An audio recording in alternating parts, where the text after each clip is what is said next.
Vendredi 12 mai 2023, Adorer le Créateur. nous sommes reconnaissants envers Dieu de nous permettre de partager ces moments aussi précieux avec vous sur votre chaîne L'Aventure dans la Parole. Et aujourd'hui, nous avons Emeline qui nous prête sa voix pour cette séquence.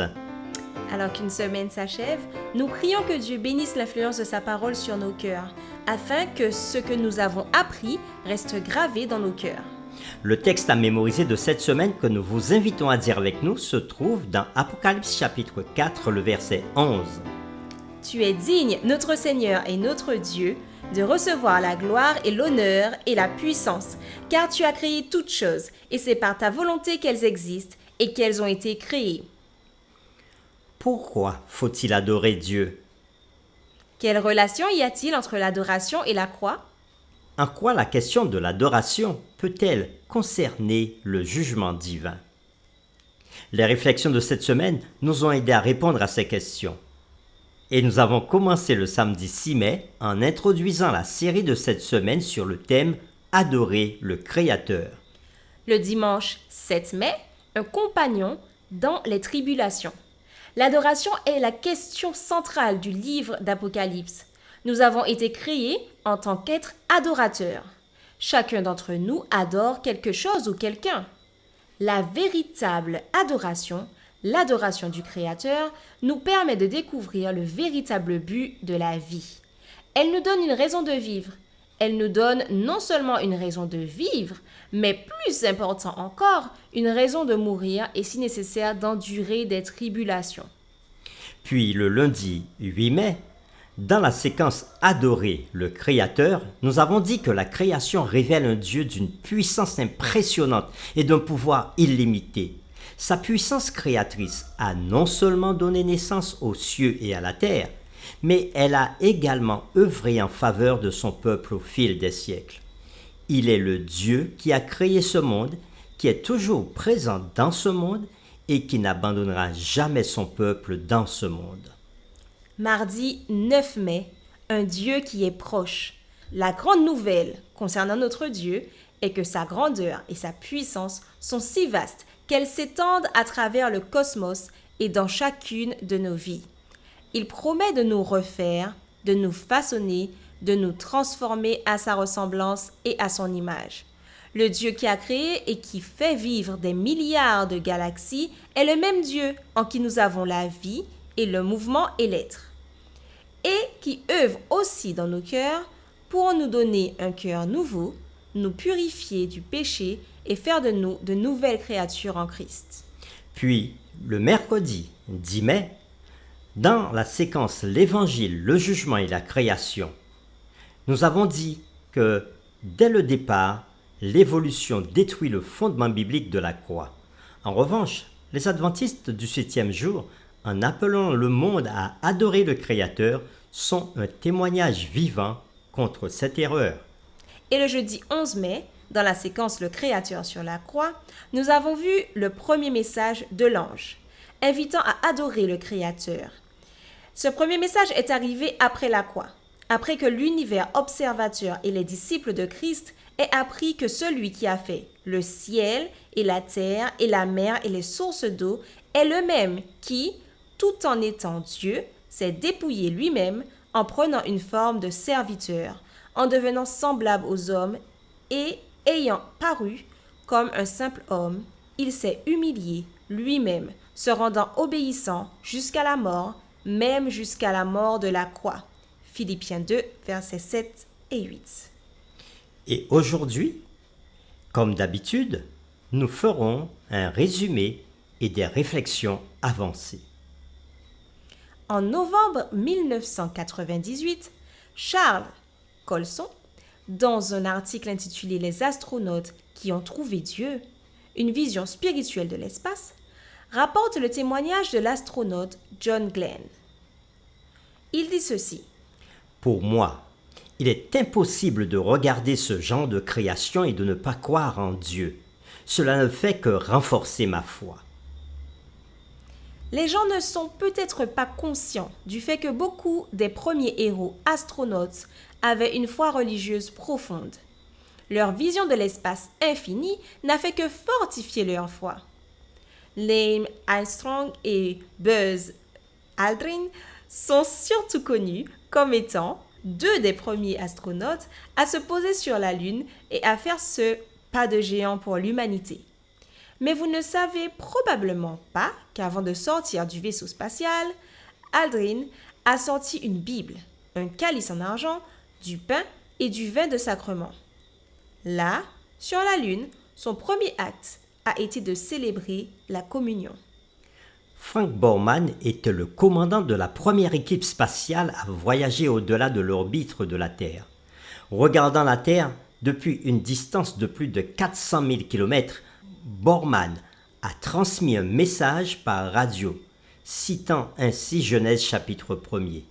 Au commencement, Dieu créa les cieux et la terre. Comme il l'a expliqué plus tard, j'ai eu l'énorme sentiment qu'il devait y avoir une puissance supérieure à chacun d'entre nous, qu'il y avait un Dieu, qu'il y avait bien un commencement. Chacun des astronautes dont il est question ici a senti que ce monde n'était pas le fruit d'un hasard fortuit. La vie n'était pas non plus un accident cosmique. Les astronautes ont réalisé la vérité de Genèse chapitre 1er, le verset 1er, que ce monde a été créé par un Dieu omniscient et tout-puissant. Les messages des trois anges d'Apocalypse 14 proclament d'une voix forte le message de la création de Dieu omniscient. Dieu n'est jamais pris par surprise. Il voit les événements qui vont se dérouler avant même qu'ils ne se produisent. Le message des trois anges est spécifiquement conçu par Dieu pour répondre aux défis humanistes et postmodernes de cette génération. Ce n'est pas un hasard si au moment même où la théorie de l'évolution s'est développée, Dieu a envoyé un message au monde pour qu'il adore le Créateur. En effet, trois grandes forces philosophiques ou politiques se sont élevées au XIXe siècle pour influencer le monde entier. L'évolution a eu un impact sur la communauté scientifique et a influencé des millions de personnes. Le communisme et le marxisme ont dévalorisé la vie humaine et ont eu un impact politique et social sur des millions de personnes. Les enseignements de Sigmund Freud ont modifié la pensée de millions de personnes dans le domaine de la psychologie. Mais voyons ensemble l'expérience d'un homme qui a eu la foi dans son Seigneur. À 19 ans, Bruce Olson s'est rendu dans la jungle, à la frontière de la Colombie et du Venezuela, pour apporter l'évangile à la tribu Bari. Les Bari étaient un peuple aborigène primitif, isolé dans les jungles denses d'Amérique du Sud.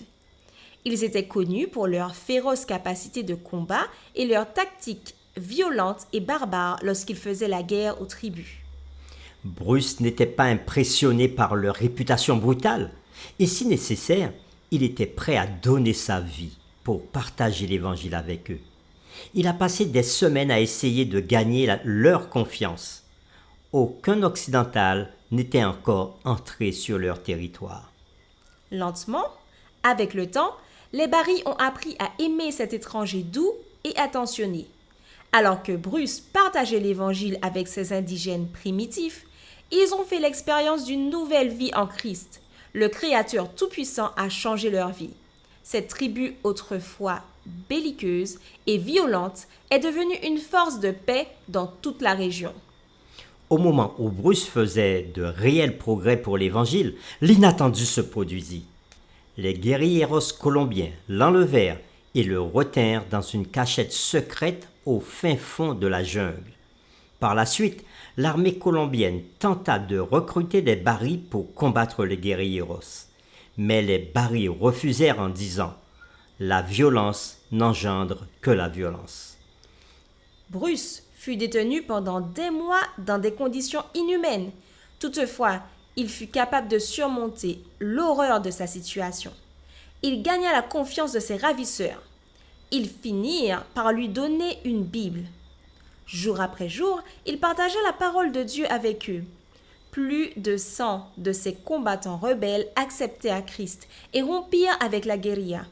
déposèrent leurs armes et réintégrèrent la société en tant que citoyens colombiens productifs. Malgré les forces du mal rassemblées contre Bruce Olson, le Créateur Tout-Puissant avait un plan pour sa vie et toutes les puissances de l'enfer n'ont pas pu le détruire. Notre Créateur n'avait pas seulement un plan pour la vie de Bruce Olson, il a un plan pour notre vie. Mais il y a encore mieux, notre Créateur a non seulement un plan pour notre vie, mais par le Saint-Esprit, il nous guidera dans son plan. Comprendre la richesse du sabbat nous permet de mieux comprendre le plan de Dieu pour nous et de donner un sens plus profond à notre vie. Comme nous l'avons dit cette semaine, le mot hébreu « bara » désigne quelque chose que seul Dieu peut faire. Les êtres humains peuvent faire quelque chose à partir des matériaux existants, mais seul Dieu peut faire quelque chose à partir de rien. Lorsque Dieu prononce sa parole, une matière tangible apparaît. Nous l'avons vu dans Psaume 33, versets 6 à 9. Lorsque Dieu parle, tout ce qu'il dit devient réalité, même si cela n'a jamais été le cas auparavant, car la parole de Dieu a le pouvoir créatif de le faire. Lorsque nous adorons le Créateur du ciel et de la terre, le jour du sabbat, nous reconnaissons qu'il est tout-puissant. Le conflit final concernant l'adoration tel qu'il est dans le livre de l'Apocalypse est précisément dû au fait que Christ nous a créés, nous a rachetés, nous a transformés et revient pour nous. Le diable déteste le sabbat parce qu'il déteste tout ce qu'il représente et nous le verrons la semaine prochaine. Le sabbat est un symbole de l'autorité de Christ, de sa domination, de sa grâce et de sa puissance. Si Satan peut tromper les gens en leur faisant croire que le sabbat n'a aucune importance, il peut alors saper l'autorité du Créateur et détourner l'allégeance de millions de personnes vers lui. C'est pourquoi Dieu a envoyé son message des derniers jours dans Apocalypse chapitre 14 pour préparer notre monde au retour de notre Créateur et Rédempteur qui recréera cette planète dans une splendeur édénique. Pour terminer, voici des questions que nous vous proposons de discuter dans votre communauté de foi ou en famille. Pensez à une expérience dans laquelle vous avez indubitablement vu la puissance de Dieu agir dans votre vie, c'est-à-dire d'une manière qui vous a montré l'amour de Dieu pour vous, de manière personnelle. Et puis, arrêtez-vous sur le fait que c'est ce Dieu qui a créé le cosmos tout entier. Et ce Dieu vous aime suffisamment pour se soucier de votre vie.